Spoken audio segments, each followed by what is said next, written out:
Le monde n'est pas une série de boîtes séparées. C'est un flux constant d'idées, de découvertes et de systèmes. Bienvenue sur Flowit. Aujourd'hui, quand toutes les offres se ressemblent plus ou moins, qu'est-ce qui fait qu'on va choisir une marque plutôt qu'une autre? Eh bien souvent, ce n'est même plus le produit. C'est le lien, c'est la confiance qu'on établit. Dans cette analyse, on va justement décortiquer ça. Pourquoi cette relation est devenue l'atout le plus précieux de n'importe quelle entreprise. Alors, accrochez-vous bien, parce que ce simple chiffre a littéralement tout changé dans le monde du marketing. 5. Ça coûte 5 fois plus cher d'aller chercher un nouveau client que d'en garder un qui est déjà là. C'est une statistique toute simple, mais elle a forcé des industries entières à repenser complètement leur stratégie de A à Z. Et il y a encore plus inquiétant. Tenez-vous bien, seuls 4% des clients qui ne sont pas satisfaits prennent la peine de se plaindre. Alors que font les 96% restants? C'est ça qui fait peur. Ils s'en vont, en silence. C'est une hémorragie invisible, une perte de revenus que beaucoup d'entreprises ne voient même pas passer. Bon, avec des chiffres pareils, on est bien obligé de voir les choses différemment. On doit passer d'un modèle un peu archaïque du « nous on produit et vous achetez » à une approche où le client est au centre de tout. Ce n'est plus juste une bonne idée, c'est une question de survie, tout simplement. Ce changement, il est vraiment historique. Si on regarde en arrière, dans les années 50, l'obsession, c'était la production. Il fallait produire plus, toujours plus. Aujourd'hui, on est à l'opposé. On est dans le marketing du one-to-one, où la clé du succès, c'est de comprendre chaque client comme s'il était absolument unique. Allez, assez de théorie. Pour rendre tout ça bien concret, on va rencontrer quelqu'un. Faisons connaissance avec Yacine. Son expérience va nous servir de fil rouge pour vraiment comprendre de quoi on parle. Écoutez bien ces quelques mots de Yacine. Tout est là. Ça exprime un besoin hyper simple, fondamental, mais aussi une frustration qui couve vis-à-vis d'un service de livraison. C'est humain, c'est concret, et c'est exactement là que la relation client commence. Ce profil, il est crucial. C'est une méthode que les entreprises utilisent beaucoup. Dans le jargon, on appelle ça un persona. Ce n'est pas une vraie personne, bien sûr, mais c'est un archétype, un portrait robot basé sur des milliers de données réelles. Ça aide tout le monde dans l'entreprise à se dire « Ok, on travaille pour Yacine ». Comprendre Yacine, ce n'est pas juste avoir sa fiche d'identité. Non, il faut aller plus loin. Il faut cartographier l'intégralité de son expérience, de l'instant où il se dit « tiens, j'ai faim » jusqu'au moment où il évalue son repas. C'est ça le fameux parcours client. Et ce parcours, il est super révélateur. Il nous montre bien que l'expérience client, ce n'est pas un seul moment, c'est une chaîne de plein de petites étapes. Du besoin initial à l'évaluation finale, chaque point de contact est une occasion pour l'entreprise soit de marquer des points, soit d'en perdre.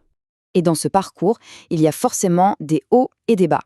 D'un côté, on a les enchantements, ce sont ces moments où tout roule, l'appli est simple, le paiement est facile, c'est fluide. Mais de l'autre, il y a les irritants, ces grains de sable dans l'engrenage. Et ce sont eux qui restent en mémoire et qui peuvent tout faire capoter.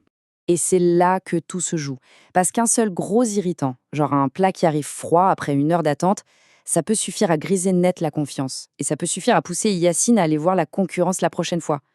Une relation client, c'est fragile. Alors, comment une entreprise intelligente réagit à ça? Elle ne reste pas les bras croisés. Elle met en place une stratégie de GRC, la gestion de la relation client. C'est une boucle qui ne s'arrête jamais. On identifie les clients, on les segmente en groupes, on adapte les offres, on échange avec eux et surtout, on évalue leur satisfaction pour s'améliorer en permanence. Le but, c'est de chasser ces irritants avant qu'ils ne fassent des dégâts. Et ça nous amène au cœur du sujet, la fidélité. Qu'est-ce qui fait qu'un client reste, vraiment? Est-ce qu'il suffit de réparer les problèmes au fur et à mesure qu'ils apparaissent? Cette question, elle est fondamentale, parce qu'elle nous oblige à faire une distinction hyper importante entre un client qui revient par habitude, ou parce que c'est moins cher, et un client qui est, lui, profondément loyal. En fait, il faut bien comprendre qu'il n'y a pas une seule fidélité, mais deux. La première, elle est transactionnelle. Elle est basée sur le calcul, les points, les réductions, c'est le « qu'est-ce que j'y gagne ». La seconde, elle est émotionnelle. Et elle est beaucoup plus forte. Elle repose sur une vraie connexion psychologique avec la marque, avec ses valeurs.